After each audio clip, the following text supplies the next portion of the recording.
O Giancarlo está com 15 anos agora. Ele foi identificado somente aos 11 anos. E, como eu sempre falo, não foi pelo caminho do amor, foi pelo caminho da dor, né? Meu filho sempre teve questões importantes de ansiedade, questões de intensidade, questões de desajuste escolar. Né? E essas questões vinham de comportamentos que ele demonstrava na sala de aula, comportamentos que os professores traziam para nós, principalmente apontando características que indicavam para um déficit de atenção e uma hiperatividade. E nunca se falava sobre a questão da inteligência, né? E nós mesmos, enquanto pais, não pensávamos que fosse algo muito fora do normal, porque quando uma criança super inteligente tem pais que também são superdotados, né? O diálogo ali, aquele ambiente familiar, acaba sendo muito normal certas discussões, né? O que ligou, assim, que virou a chave para nós, sim, havia precocidade, havia queixa escolar, havia todas as questões que eram trazidas pelos professores, havia a letra feia, que era o nosso calvário até hoje, a questão da letra feia, sabe, gente? O que nos virou a chave que havia algo realmente atípico foi quando ele ficou fluente em inglês aos 10 anos, vendo vídeos no YouTube. Nem eu, nem o pai éramos fluentes numa segunda língua, né?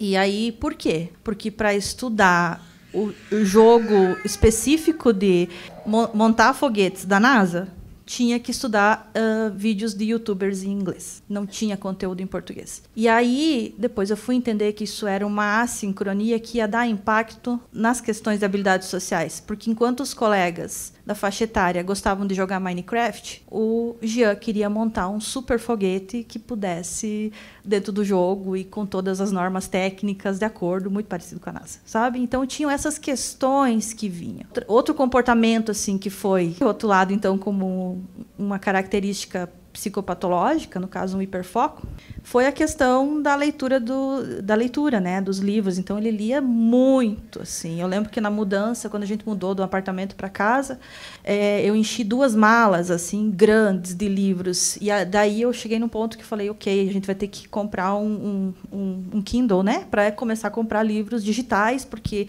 não tem mais onde colocar livro, e livros de fantasia, livros de matemática, e levava livros para a escola. E um dia ele comprou um globo gigante terrestre e queria mostrar para todo mundo na escola e corrigia às vezes os professores. Quando o meu filho mais novo, o Apolo, nasceu, que por coincidências ou não, como a Marta falou, né, a genética compartilhada aí, veio a ser diagnosticado no espectro autista, eu já começou a ter comportamentos ansiosos muito intensos. Então, quem está lá no meu Instagram sabe o quanto eu sou transparente e visceral nas coisas que eu falo sobre a minha vivência com meu filho.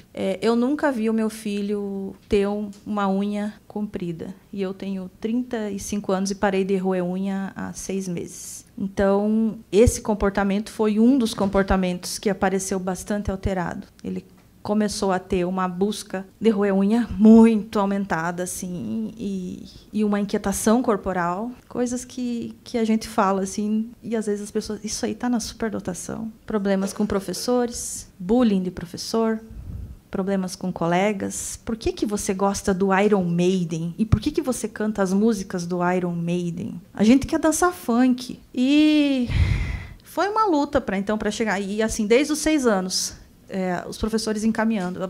É TDAH, é TDAH. E eu falo assim, o TDAH não foi totalmente descartado, tá, gente? A 2E existe, né? Talvez possa ser, de fato. Mas como vocês viram as médicas falando, esse diagnóstico diferencial é extremamente difícil. E tendo um irmão no espectro, a coisa fica mais próxima à psicopatologia. E muitos pais e muitas mães aqui entendem isso. A gente procura ajuda para os nossos filhos, não porque eles estão tirando 10 em tudo, ou estão falando de filosofia contemporânea ou pós-modernidade. A gente procura ajuda porque os nossos filhos estão em sofrimento. E essa foi um pouco dessa nossa busca. E aí entrei, como muitas de vocês aqui que chegaram no meu Instagram, Vamos lá no Facebook dar uma olhada na internet o que esse piá tem, né? E aí, pesquisando, pode ser autismo, pode ser TDAH, só via essas questões de transtornos. E aí, eu não lembro exatamente aonde que eu vi, mas em algum lugar eu vi uma listinha de comportamentos de altas habilidades e não eram os anéis, eram comportamentos que falavam da singularidade da pessoa superdotada. E aí, ali, eu vi meu filho, e daí deu aquela crise existencial, porque se ele tem isso aí é parecido comigo, dá aquela superidentificação, a gente entra numa questão, quem sou eu? E por que o meu filho é assim? É por causa de mim? E aí, busquei uma avaliação neuropsi. Na época foi levantada a hipótese, sim, do autismo, do TDAH. E não é superdotado, porque o QI deu 129. E foi isso. E aí eu procurei uma equipe da inclusão do meu estado, uma instituição que faria inclusão, porque eu não acreditava. Não que eu estivesse descartando... O autismo, assim, nunca fez sentido, e não faz, foi descartado, de fato, porque a comunicação do Jean, inclusive, é superior à minha. Ele se comunica muito melhor, ele tem uma expressão emocional muito maior, e tendo um filho no espectro agora, eu consigo ver. E ao procurar a equipe de inclusão, lá, os profissionais da inclusão do meu estado, foi me dito assim, ele não é superdotado, talvez ele esteja superdotado. Foi isso que eu ouvi. Eu com o Apolo no colo, gente, eu puérpera.